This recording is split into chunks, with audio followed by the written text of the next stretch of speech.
ಯಾರಿಲ್ಲಲ್ಲಪ್ಪ. ಹಾ ಲೇ ಮಗ ಎಲ್ಲಿಗೆ ಹೋಗ್ತಿದ್ದೀರಾ? ಬರ್ರಿ ಊಟ ಮಾಡಿ ಬರ್ರಿ. ಲೋ ಮಗ ಜಿಪ್ನ ಇವನು ಒಂದು ಊಟಕ್ಕೆ ಯಾಕೆ ಹೋಗ್ತಾವನೆ? ಬರ್ರಿ ಊಟ ಮಾಡಿ ಬರ್ರಿ. ಬರ್ರಿ ಬರ್ರಿ ಬಾ ಮಗ ಬಾ. ಏನು ವಿಷಯ? ಬರ್ರಿ ಹೋಗಿ. ಲೋ ಮಗ ಇವನು ಅಯ್ಯೋ ಊಟ ಮಾಡಕ್ಕೆ ಇಷ್ಟ ಅಂತ ಹೇಳ್ಬೇಕಾ? ಬನ್ನಿ ಬನ್ನಿ ಬನ್ನಿ ಬಲ್ಲಿ ಕುಡಿ ಕುಡಿ ಊಟಕ್ಕೆ ಹೋಗಲ್ವಲ್ಲ. ಬರ್ತೀನಿ ಒಂದು ನಿಮಿಷ ಹೇಳ್ಬರ್ತೀನಿ ಆರ್ಡ್ರ್. ಏನೋ ಮಗ ಅಪ್ರೂಪಕ್ಕೆ ಊಟ ಕೊಡಿಸ್ತವನಲ್ಲೋ. ಹ್ಞೂ ಮಗ ಕಂಜೂತ್ ನನ್ನ ಮಗ. ₹1 ಬಿಚ್ತಿರಲ್ಲ, ಊಟಕ್ಕೆ ಯಾಕೆ ಕರ್ಕ ಬಂದಾಗ ಗೊತ್ತಾಗ್ತಿಲ್ವಲ್ಲ.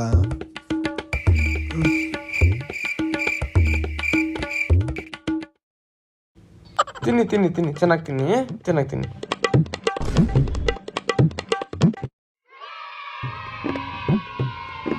ತಿನ್ನಿ